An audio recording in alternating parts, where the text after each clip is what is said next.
Guys, आज के lecture में हम लोग पढ़ेंगे concavity and point of inflection. वैसे तो concavity and point of inflection का यूज किसी फंक्शन के ग्राफ को प्लॉट करने में किया जाता है, परंतु यहाँ पर चैप्टर मैक्सिमा और मिनिमा में प्रायः पॉइंट ऑफ इन्फ्लेक्शन से रिलेटेड क्वेश्चंस पूछे जाते हैं। तो इसका सीधा सा मतलब है कि पॉइंट ऑफ इन्फ्लेक्शन का जो कॉन्सेप्ट है उसका नॉलेज आपको होना चाहिए। लेकिन बात ऐसा है कि पॉइंट ऑफ इन्फ्लेक्शन को समझने के लिए आपको कॉन्केविटी को समझना होगा। सो गाइस, चलिए कॉन्केविटी को समझते हैं। So let's get started. So guys, concavity को हम लोग कुछ इस प्रकार से डिफाइन कर सकते हैं। Concavity is basically measurement of bending of curves.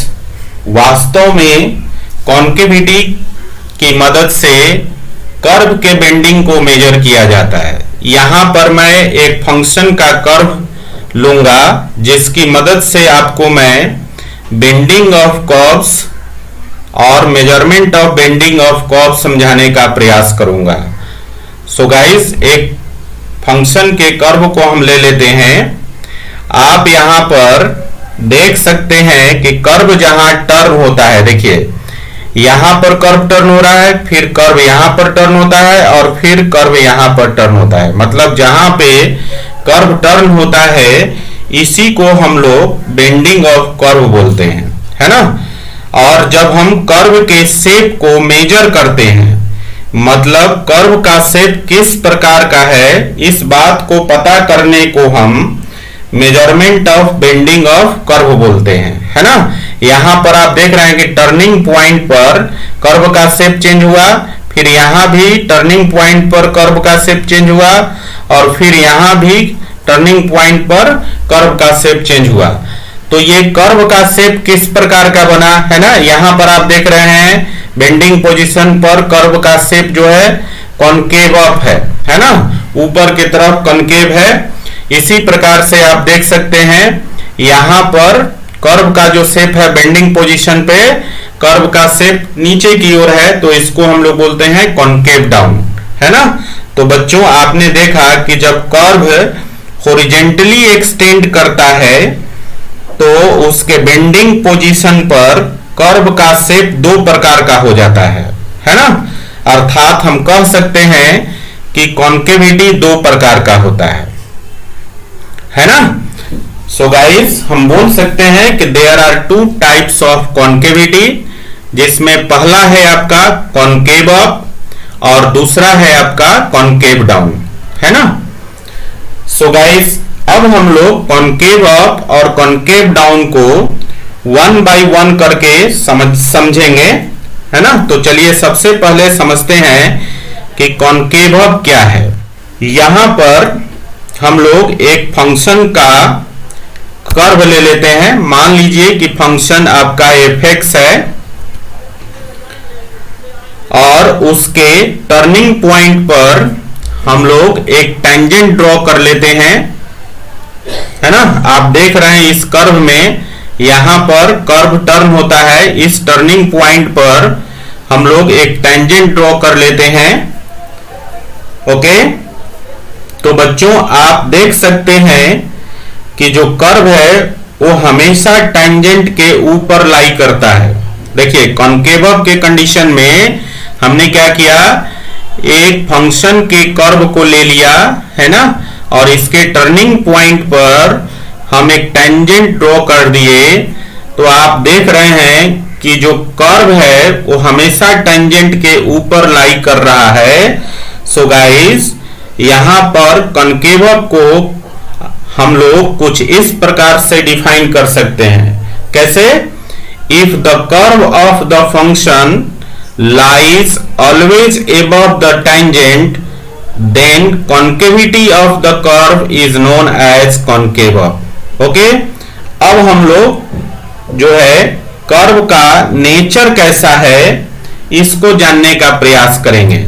So guys, curve पर हम लोग लेफ्ट टू राइट मूव करेंगे, है ना, और इसके नेचर को समझते हैं। तो आप देखेंगे कि लेफ्ट साइड में जो कर्व का स्लोप है वो डिक्रीज करता है ना। और जब कर्व का स्लोप डिक्रीज करता है तो हम लोग बोलते हैं कि जो इसका फर्स्ट डेरिवेटिव है वो 0 से छोटा होगा, that is F dash X is less than 0। अब हम लोग बढ़ते हैं टर्निंग पॉइंट पर, जहां पर हमने टेंजेंट ड्रॉ किया है। आप देख सकते हैं इस फिगर में कि जो टेंजेंट है वो एक्स एक्सिस के पैरेलल नजर आ रहा है। तो जब टेंजेंट एक्स एक्सिस के पैरेलल हो जाए वहां कर्व का स्लोप 0 हो जाता है, दैट इज हम बोल सकते हैं F dash X is equal to 0। अब हम लोग इस टर्निंग पॉइंट से राइट साइड में बढ़ेंगे तो आप देखेंगे कि यहां से टर्निंग पॉइंट से राइट साइड में कर्व का स्लोप इंक्रीज होने लगता है।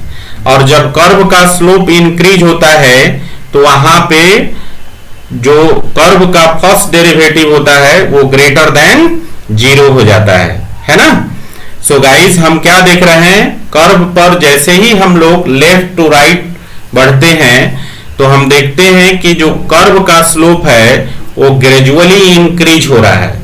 दैट इज यहां पर नेचर ऑफ कॉनकेव कर्व जो है वो हम बोल सकते हैं कि ये आपका स्ट्रिक्टली इंक्रीज हो रहा है। मतलब क्या इंक्रीज हो रहा है स्ट्रिक्टली, कर्व का स्लोप ग्रेजुअली इंक्रीज हो रहा है। तो हम बोल सकते हैं कि F dash X is strictly increasing. और आप इंक्रीजिंग एंड डिक्रीजिंग फंक्शन से जानते हैं कि कोई भी फंक्शन अगर स्ट्रिक्टली इंक्रीज करेगा तो उसका डेरिवेटिव ग्रेटर देन 0 होगा। यहां पर कॉनकेव के केस में आप क्या देख रहे हैं, एफ डैश एक्स इंक्रीज हो रहा है स्ट्रिक्टली। तो एफ डैश एक्स का डैश जो है मतलब फर्स्ट डेरिवेटिव का जो है डिफरेंशिएशन, फर्स्ट डेरिवेटिव का डेरिवेटिव जो होगा वो ग्रेटर देन 0 होगा। दैट मींस कि जो सेकंड डेरिवेटिव का वैल्यू होगा वो ग्रेटर देन 0 होगा। सो गाइज हम इसको मैथमेटिकली लिख सकते हैं F double dash X is greater than 0 in the case of concave. Okay, बात समझ में आई। कॉनकेव के केस में जो सेकंड डेरिवेटिव होगा वो ग्रेटर देन 0 होगा, जो फर्स्ट डेरिवेटिव होगा वो आपका स्ट्रिक्टली इंक्रीज करेगा। नाउ अब हम लोग कॉनकेव डाउन को समझेंगे, है ना। तो यहां पर भी हमने एक फंक्शन का ग्राफ ले लिया है ना। और इसके टर्निंग पॉइंट पर फिर से हमने एक टेंजेंट ड्रॉ कर लिया है। ओके, तो आप यहां पर देखेंगे कॉनकेव डाउन के केस में कि जो कर्व है वो ऑलवेज टेंजेंट के बिलो लाई करता है। सो गाइस कॉनकेव डाउन को हम लोग कुछ इस प्रकार से डिफाइन कर सकते हैं, if the curve of the function lies always below the tangent then the concavity of the curve is known as concave down. बात समझ में आई। अब हम लोग फिर से कॉनकेव की तरह ही यहां पर कॉनकेव डाउन की कंडीशन में कर्व का स्लोप हम लोग लेफ्ट टू राइट चेक करेंगे। ओके, तो चलिए लेफ्ट टू राइट हम लोग यहां से मूव करते हैं। आप देखेंगे कि कर्व के लेफ्ट साइड में कर्व का जो स्लोप है वो इंक्रीज हो रहा है, और कर्व का स्लोप इंक्रीज होगा तो एफ डैश एक्स का वैल्यू ग्रेटर देन 0 हो जाएगा। नाउ हम लोग बढ़ते हैं टर्निंग पॉइंट पर। ये आपका टर्निंग पॉइंट है और यहां आप देखते हैं कि टर्निंग पॉइंट पर जो टेंजेंट है वो एक्स एक्सिस के पैरेलल हो जाता है। सो गाइस जब कोई टेंजेंट, किसी भी कर्व का टेंजेंट एक्स एक्सिस के पैरेलल हो जाए तो कर्व का स्लोप क्या हो जाता है, 0 हो जाता है। सो गाइस हम बोल सकते हैं कि टर्निंग पॉइंट पर एफ डैश एक्स का वैल्यू कितना होगा, 0। अब हम लोग टर्निंग पॉइंट से थोड़ा राइट साइड में बढ़ते हैं तो आप देखिएगा कि इधर टर्निंग पॉइंट से राइट साइड में फिर से कर्व का स्लोप डिक्रीज होने लगता है, और इस केस में हम लोग बोलते हैं एफ डैश एक्स का वैल्यू क्या हो जाएगा, 0 से छोटा हो जाएगा। सो गाइज हम क्या देख रहे हैं यहाँ पर, नेचर जो स्लोप का नेचर है, मतलब एफ डैश एक्स का जो नेचर है वो ग्रेजुअली डिक्रीज हो रहा है ना। हम क्या देख रहे हैं, ग्रेजुअली डिक्रीज हो रहा है। लेफ्ट साइड में 0 से बड़ा, टर्निंग पॉइंट पे 0 और फिर 0 से छोटा, तो ग्रेजुअली डिक्रीज हो रहा है। सो गाइज हम बोल सकते हैं कि एफ डैश एक्स का वैल्यू जो है वो लगातार डिक्रीज होने की वजह से एफ डैश एक्स को हम बोल सकते हैं कि F dash X is strictly decreasing. और इंक्रीजिंग और डिक्रीजिंग के कॉन्सेप्ट से जब कोई फंक्शन स्ट्रिक्टली डिक्रीजिंग होता है तो उसके फर्स्ट डेरिवेटिव का वैल्यू लेस देन 0 होता है। क्योंकि यहां पर एफ डैश एक्स डिक्रीज हो रहा है तो एफ डैश एक्स का जो डैश होगा, मतलब एफ डैश एक्स का जो फर्स्ट डेरिवेटिव होगा, दैट इज जो सेकंड डेरिवेटिव होगा, वो 0 से छोटा हो जाएगा। क्लियर हो गया? तो गाइज ये था आपका concave up and concave down. Okay, इसका डेफिनेशन, फर्स्ट डेरिवेटिव का नेचर और mathematical expression for the second derivative. Okay, अब हम लोग बढ़ते हैं, इसी को हम लोग सेकंड डेरिवेटिव टेस्ट के नाम से भी एक टॉपिक बनाकर लिख लेते हैं। आप इसको नोट बनाकर लिख सकते हैं। तो चलिए हम लोग एक टॉपिक बना लेते हैं, second derivative test for concavity. Okay, तो क्या पढ़ा आपने सेकंड डेरिवेटिव में?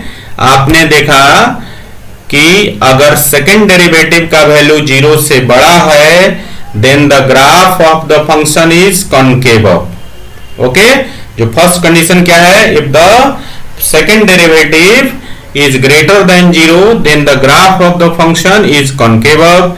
and दूसरा कंडीशन हमने पढ़ा क्या? if the second derivative is less than 0 then the graph of the function is concave down। Clear हो गया? ये था second derivative test for concavity. Concavity के लिए सेकंड डेरिवेटिव टेस्ट कैसे करते हैं हम लोग? अगर सेकंड डेरिवेटिव का वैल्यू 0 से बड़ा हो गया तो कर्व कॉन्केव अप होगा। अगर सेकंड डेरिवेटिव का वैल्यू 0 से छोटा हो गया तो कर्व कॉन्केव डाउन हो जाएगा। ओके, चलिए इस पर हम लोग एक क्वेश्चन कर लेते हैं। हमारे पास एक क्वेश्चन है, if a function F X is equal to X cube plus 3x plus 1 then discuss the concavity of the function F X, है ना? तो चलिए इसका सोल्यूशन करते हैं गाइस। हमारे पास जो गिवन फंक्शन है वो है आपका F X is equal to X cube plus 3x plus 1। इसको मान लेते हैं हम लोग इक्वेशन 1। इसको हम लोग डिफरेंशिएट करके इसका फर्स्ट डेरिवेटिव निकाल लेते हैं, that is F dash X का वैल्यू हो जाएगा 3x स्क्वायर प्लस 3। ये आपका हो गया सेकेंड इक्वेशन। अब हम लोग फिर से फर्स्ट डेरिवेटिव को डिफरेंशिएट करके सेकेंड डेरिवेटिव का वैल्यू निकाल लेते हैं। तो फर्स्ट डेरिवेटिव आपका है 3x स्क्वायर प्लस 3। जब इसको फिर से x के रिस्पेक्ट में डिफरेंशिएट करेंगे तो इसका वैल्यू हो जाएगा f double dash x is equal to 6x। ये आपका हो गया इक्वेशन नंबर 3। अब हम लोग यहाँ पर x के लिए दो कंडीशन ले लेंगे, क्योंकि फंक्शन जो fx है वो आपका पॉलिनोमियल है और पॉलिनोमियल फंक्शन का जो डोमेन होता है वो रियल होता है। तो इस केस में हम लोग क्या करेंगे, रियल नंबर को दो पार्ट में बांट लेंगे, एक 0 से बड़ा और एक इधर 0 से छोटा। ओके, तो चलिए हम लोग केस 1 ले लेते हैं, when x is greater than 0। अब देखिए जरा, जब x का वैल्यू 0 से बड़ा होगा तो आप देख सकते हैं कि f डबल डैश x का वैल्यू क्या हो जाएगा, 0 से बड़ा हो जाएगा। सो गाइस आप जानते हैं कि जब सेकेंड डेरिवेटिव का वैल्यू 0 से बड़ा होगा तो कर्व कैसा हो जाएगा, कॉन्केव अप हो जाएगा, है ना?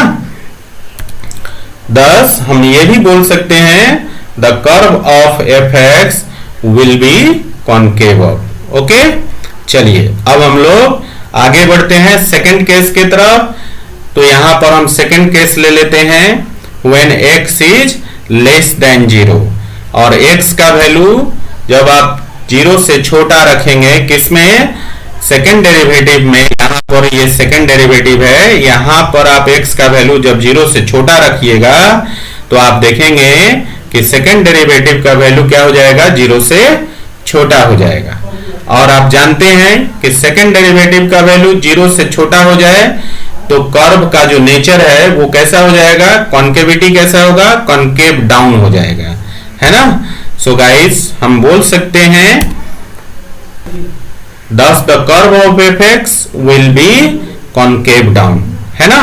अब यहां पर हम लोग कॉन्केव अप और कॉन्केव डाउन का डिस्कशन कर लिया है। इस बात को हम लोग एक ग्राफ के माध्यम से भी देख सकते हैं। यहां पर हमने सेट ऑफ एक्सिस ले लिया है, एक फंक्शन का कर्व ले लिया है ना। आप देखिएगा कि जब वैल्यू x का वैल्यू 0 से छोटा लेते हैं तो यहां पर जो कर्व है उसका जो शेप है वो कॉन्केव डाउन है ना। और जब आप x का वैल्यू 0 से बड़ा ले लेते हैं तो यहां पर ऊपर में कर्व का जो शेप है वो आपका कॉन्केव अप हो जाता है। ओके, सो गाइस आप अच्छी तरह से समझ गए एग्जाम्पल के माध्यम से, है ना।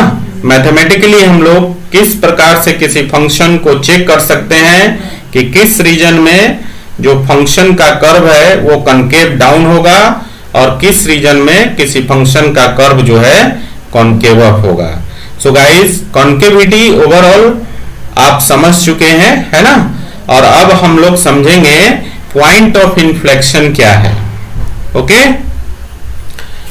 So guys point of inflection को हम लोग कुछ इस प्रकार से डिफाइन करेंगे। The point on the curve of a function at which the curve changes its concavity is called point of inflection। मतलब जिस पॉइंट पर किसी फंक्शन का कर्व अपनी कॉन्केविटी को कॉन्केव अप से कॉन्केव डाउन या कॉन्केव डाउन से कॉन्केव अप चेंज कर ले, उस पॉइंट को हम लोग पॉइंट ऑफ इन्फ्लेक्शन बोलते हैं। क्लियर हुआ? सो गाइस चलिए हम लोग पॉइंट ऑफ इन्फ्लेक्शन को कर्व के मदद से समझते हैं। यहां पर हम लोग एग्जांपल ले लेते हैं और इस एग्जांपल में हमने एक सेट ऑफ एक्सिस ले लिया है और एक कर्व ले लिया है। इस कर्व पर जब आप लेफ्ट टू राइट, है ना, या नीचे से ऊपर की तरफ आप जाते हैं तो आप देखते हैं कि इस बीच में एक पॉइंट आता है, ये वाला पॉइंट जहां पे हमने अभी पॉइंट किया हुआ है। इस पॉइंट पर कर्व का शेप चेंज हो रहा है। आप देखेंगे कि यहां पर कर्व का शेप नीचे की तरफ कॉन्केव डाउन है और ऊपर की तरफ आप देखिएगा कर्व का शेप जो है इस पॉइंट के बाद कॉन्केव अप हो जाता है।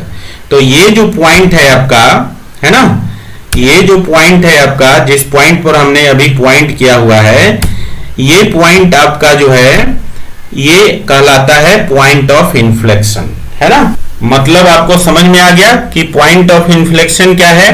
मतलब जिस पॉइंट पर किसी भी फंक्शन का कर्व अपनी कॉन्केविटी को चेंज कर लेता है। यहां पर जो पॉइंट सी है, ये जो पॉइंट सी है, इस पॉइंट पर आप क्या देखते हैं कि कर्व का जो शेप है नीचे से ऊपर की तरफ कॉन्केव डाउन से कॉन्केव अप हो जाता है ना। तो जिस पॉइंट पर किसी भी फंक्शन का जो कर्व है अपनी कॉन्केविटी को चेंज करता है, मतलब अपनी शेप को चेंज करता है, उस पॉइंट को हम लोग क्या बोलते हैं? Point of inflection. ओके, चलिए एक दूसरा एग्जांपल देख लेते हैं। यहां भी हमने एक सेट ऑफ एक्सिस ले लिया है और एक कर्व ले लिया है ना। आप देखिएगा कि यहां भी कर्व का जो शेप है, जब आप यहां से नीचे से ऊपर की तरफ कर्व पर बढ़ते हैं तो इस दौरान आपको एक पॉइंट मिलता है यहां पर, है ना, जहां पे हमने अभी पॉइंट किया है। इस पॉइंट पर आप देखिएगा नीचे से ऊपर बढ़ने पर कर्व का शेप जो है कॉन्केव अप से कॉन्केव डाउन हो जाता है ना। तो हमने क्या बताया डेफिनेशन में कि जहां पर कर्व का शेप, जिस पॉइंट पर कर्व अपना शेप चेंज कर लेता है ना, या जिस पॉइंट पर कर्व अपना कॉन्केविटी चेंज करता है, कॉन्केव डाउन से कॉन्केव अप हो जाए या कॉन्केव अप से कॉन्केव डाउन हो जाए, तो उस पॉइंट को हम लोग क्या कहते हैं बच्चों? Point of inflection. क्लियर हो गया पॉइंट ऑफ इन्फ्लेक्शन? अब चलिए इसके लिए हम लोग एक नोट लिख लेते हैं। जिस पॉइंट पर कर्व की कॉन्केविटी चेंज होता है उस पॉइंट पर, मतलब पॉइंट ऑफ इन्फ्लेक्शन पर जो सेकेंड डेरिवेटिव है वो 0 के बराबर हो जाता है। This is the mathematical condition for the point of inflection. Clear है बच्चों? एक बार फिर से इस बात को समझिए, जिस पॉइंट पर कर्व की कॉन्केविटी चेंज हो जाता है, मतलब कर्व का शेप कॉन्केव डाउन से कॉन्केव अप हो जाए या कॉन्केव अप से कॉन्केव डाउन हो जाए, तो उस पॉइंट पर कर्व का जो सेकेंड डेरिवेटिव है वो 0 के बराबर हो जाता है। मतलब पॉइंट ऑफ इन्फ्लेक्शन पर कर्व का सेकेंड डेरिवेटिव 0 के बराबर हो जाता है, और इसे हम लोग पॉइंट ऑफ इन्फ्लेक्शन का मैथमेटिकल कंडीशन बोलते हैं। इसे आप लिख भी सकते हैं, है ना? तो इसको आप लिख लीजिएगा, एक रेक्टेंगल बना के उसमें घेर लीजिएगा। Condition for point of inflection, that is second derivative at the point of inflection will be equal to 0. This is the mathematical condition for the point of inflection. जब भी क्वेश्चन आएगा पॉइंट ऑफ इन्फ्लेक्शन पे, तो आपको इसी condition को use करना है ना? फंक्शन का जो सेकेंड डेरिवेटिव होगा वो 0 के बराबर होगा, और ऐसा करने से ही आपका पॉइंट ऑफ इन्फ्लेक्शन मिलेगा बच्चों। क्लियर हो गया? चलिए इस पर एक एग्जाम्पल करेंगे तो और भी इस पॉइंट ऑफ इन्फ्लेक्शन का जो कॉन्सेप्ट है वो क्लियर हो जाएगा। सो गाइस चलिए एक एग्जाम्पल कर लेते हैं। तो यहां पर हमने एक क्वेश्चन लिया है, और ये क्वेश्चन है आपका, what are the points of inflection of F X is equal to X cube minus 3x square minus X plus 7। So guys इसका सॉल्यूशन करते हैं। तो हमारे पास जो गिवन फंक्शन है वो है आपका F X is equal to X cube minus 3x square minus X plus 7। सबसे पहला काम हम इसका फर्स्ट डेरिवेटिव निकाल लेंगे। सो गाइस एफ एक्स को जब हम x के रिस्पेक्ट में डिफरेंशिएट करेंगे तो हमें मिलेगा एफ डैश एक्स का वैल्यू, और ये वैल्यू आपका हो जाएगा 3x square minus 6x minus 1, और फिर से हम लोग फर्स्ट डेरिवेटिव को डिफरेंशिएट कर लेंगे x के रिस्पेक्ट में, तो हमें मिल जाएगा क्या? सेकेंड डेरिवेटिव, जो कि हमें जरूरत है ना? तो देखिए एफ डैश एक्स को हम लोग फिर से डिफरेंशिएट कर लिया x के रिस्पेक्ट में, तो हमारा सेकेंड डेरिवेटिव हो गया 6x माइनस 6, है ना? और आपको अभी हमने पढ़ाया कि पॉइंट ऑफ इन्फ्लेक्शन के लिए जो कंडीशन होता है, मैथमेटिकल कंडीशन, वो क्या होता है? सेकेंड डेरिवेटिव 0 के बराबर होता है। So guys now for the point of inflection we have second derivative of the function will be equal to 0। So guys यहां से हम लिख सकते हैं F double dash X is equal to 0, और एफ डबल डैश एक्स का value कितना है? 6x minus 6। अब आप यहां से 6 को एक तरफ कर सकते हैं, तो आप इसको लिखेंगे 6x इज इक्वल टू 6 आपका यहां कैंसिल हो जाएगा, और उस कंडीशन में x का वैल्यू कितना हो जाएगा? 1 के बराबर। क्लियर है? और ये x इज इक्वल टू 1 ही जो है आपका रिक्वायर्ड पॉइंट ऑफ इन्फ्लेक्शन है। This is the required point of inflection. Clear हो गया गाइस? तो इसी प्रकार का क्वेश्चन आपसे बोर्ड में या कंपटीशन में पूछा जाएगा, आईआईटी हो या अदर कोई भी कॉम्पिटिटिव एग्जाम्स हो, पॉइंट ऑफ इन्फ्लेक्शन से क्वेश्चन इसी प्रकार का होगा। एक गिवन फंक्शन रहेगा, आपसे पूछेगा कि पॉइंट ऑफ इन्फ्लेक्शन निकालिए, है ना? तो पॉइंट ऑफ इन्फ्लेक्शन निकालने के लिए क्या करोगे आप फंक्शन के सेकंड डेरिवेटिव को 0 से इक्वेट कर दोगे, है ना? या फिर आप ये भी बोल सकते हो कि जब फंक्शन का सेकंड डेरिवेटिव जिस पॉइंट पर 0 हो जाता है वो पॉइंट आपका क्या कहलाता है? पॉइंट ऑफ इन्फ्लेक्शन कहलाता है ना? बोलने का तरीका कुछ भी हो सकता है, मैथमेटिकल कंडीशन एक ही है। सेकंड डेरिवेटिव को आप 0 से इक्वेट कर दीजिए, और उसके बाद x का वैल्यू निकाल लीजिए, है ना? और वो जो वैल्यू है आपका पॉइंट ऑफ इन्फ्लेक्शन है। सो गाइस ये ओवरऑल था concavity and point of inflection. आज का लेक्चर यहीं पर समाप्त होता है, फिर मिलेंगे हम लोग नेक्स्ट लेक्चर में।